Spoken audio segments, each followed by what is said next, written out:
28 años de la muerte de Ayrton Senna. Se la recuerda en la Fórmula 1 como la muerte más importante de la historia. La muerte que representó un antes y después en la Fórmula 1. No solamente por lo que Senna representaba, creo que Ayrton ha sido uno de los pocos pilotos, por no decir el único, que alcanzó la categoría de semidios, a pesar de que después vinieron pilotos que han superado a Ayrton en estadística. Pero es el piloto que vio su propia muerte en aquel fatídico Imola 1994, cuando demandaba a gritos que las medidas de seguridad tenían que ser revisadas por una sucesión de episodios que venían sucediendo en aquellos primeros años 90. Ayrton ya había obtenido 3 campeonatos del mundo, los 3 con McLaren, había ganado carreras con Lotus cuando Lotus estaba en decadencia, y había hecho de Toleman, la escudería donde había debutado, una escudería donde por lo menos los especialistas habían reparado que existía, porque de otra manera, si no era por Senna, hubiese sido imposible. Fue trágica la muerte de Ayrton, fue un accidente increíble, espectacular. ¿Pero por qué? Por encima de Lorenzo Bandini, por ejemplo, Mónaco en 1967, calcinado, en un accidente absurdo a 45 km por hora. ¿Por qué tanto más que Jochen Rindt en Monza en 1970, campeón post-mortem, también calcinado dentro de su Lotus? ¿Por qué más que Ronnie Peterson, otro de los que murió como consecuencia del fuego de aquella carrera de Monza 1978, días después en el hospital? Gilles Villeneuve, Solder, 1982, un auto que vuela por el aire y un Gilles que termina retorcido su cuerpo en esos hierros que ya ni siquiera podían llegar a identificarse que era una Ferrari. O el propio Roland Ratzenberger, el hombre que murió un día antes de Ayrton en Imola, así con una fractura irrecuperable en la base del cráneo, y que de alguna manera fue el anticipo del fin para el piloto brasileño cuando el mismo piloto brasileño observaba esto. Va a sacar en el tiempo Jules Bianchi, otra muerte evitable, una muerte absurda.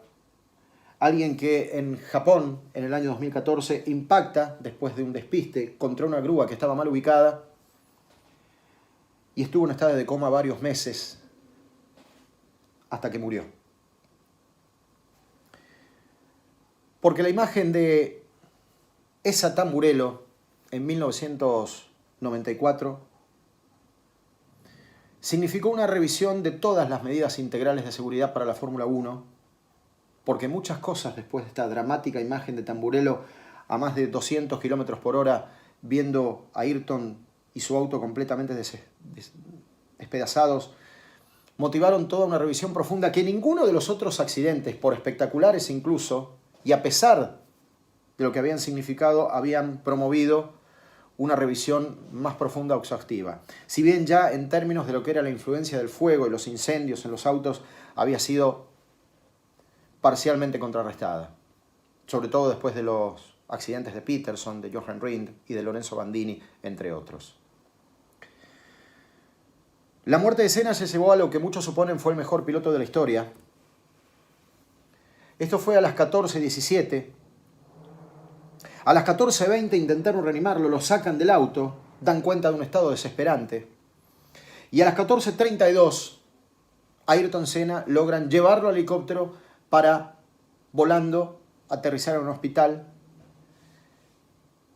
que iba a indicar un parte médico pocos minutos después, más concretamente a las 16:30, casi 2 horas después del accidente, de que la situación de Ayrton era virtualmente irrecuperable. 37 minutos después del accidente de Ayrton, la carrera se reanudó. Pero nos había quedado esto: un auto hecho añicos, sin el mejor piloto del momento, y sometido a lo largo de muchos años a innumerables pericias, porque esto fue a juicio. Porque durante muchos años, e incluso estas épocas, todavía nos estamos preguntando qué pasó y por qué Ayrton murió.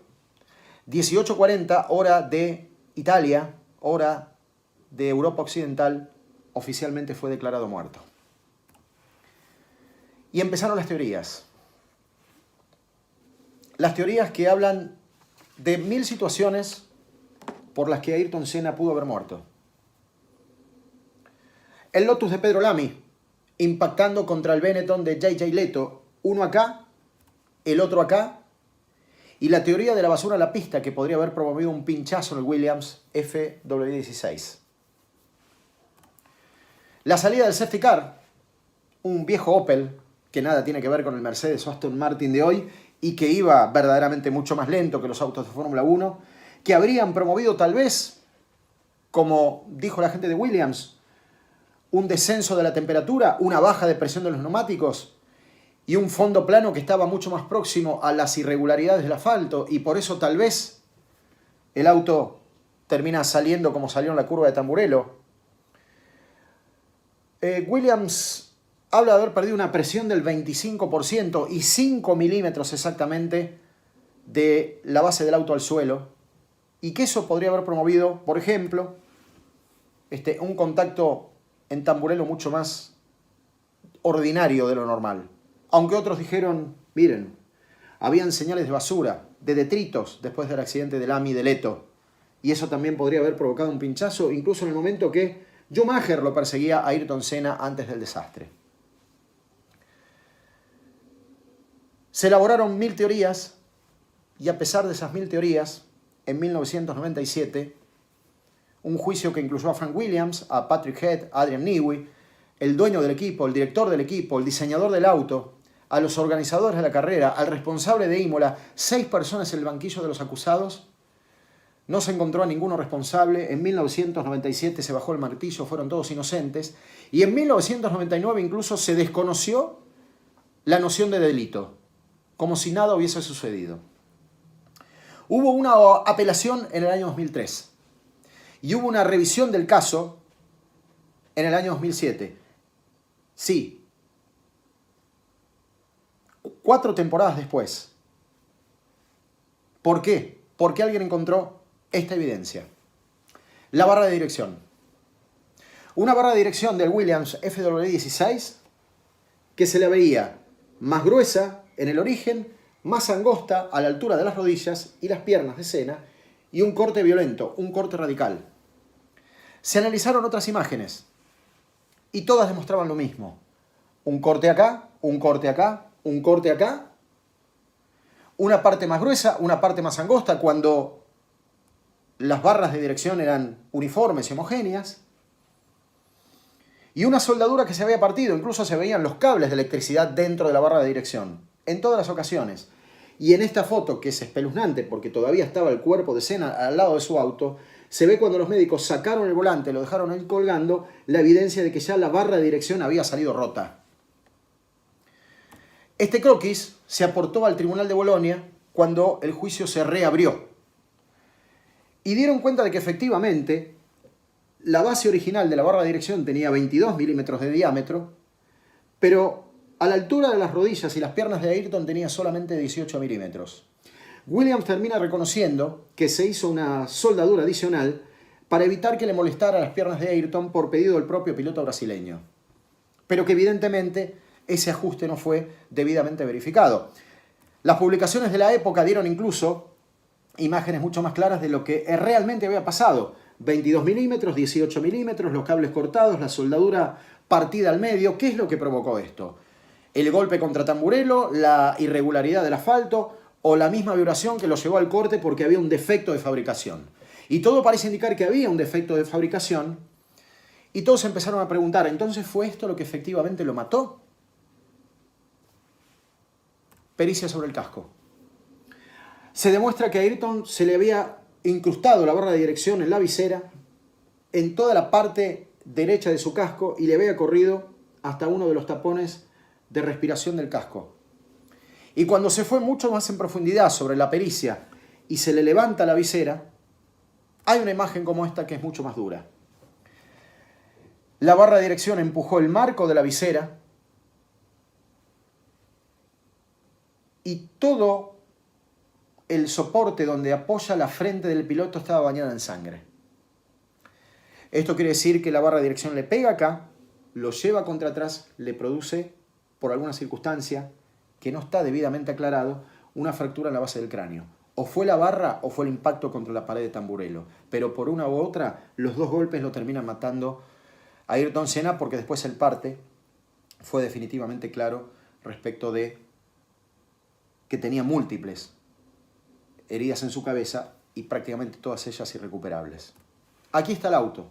Sometido a todo tipo de pericias, Williams termina reconociendo una fatiga del 40% de esa barra de dirección, pero los tribunales y la justicia determinan con otros peritos que la fatiga era del 60%.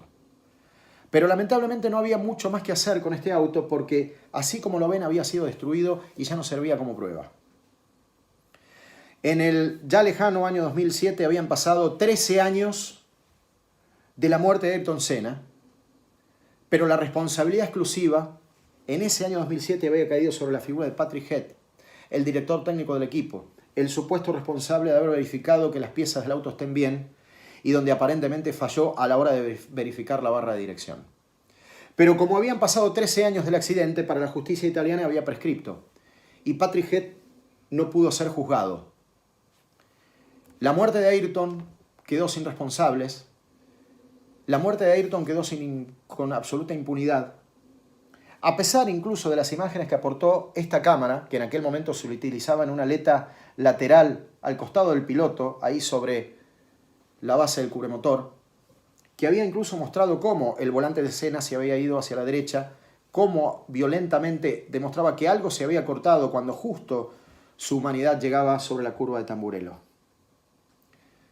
Porque tuvo un juicio muy largo, que fue desde el año 97 hasta 2007, y porque pasaron 6 acusados y todo se centralizó en uno, y porque Ayrton Senna era el mejor piloto del momento y había visualizado previamente la tragedia, es que hoy se está recordando, como siempre y cada año, el 1 de mayo, de manera muy especial, la desaparición del brasileño. Una evocación que quería hacer para esclarecer algunos puntos desde nuestra vía de comunicación, que en todas las redes sociales es Telemétrico F1, a modo también de brindarle el homenaje a quien entiendo fue tal vez el piloto más grande de todos los tiempos.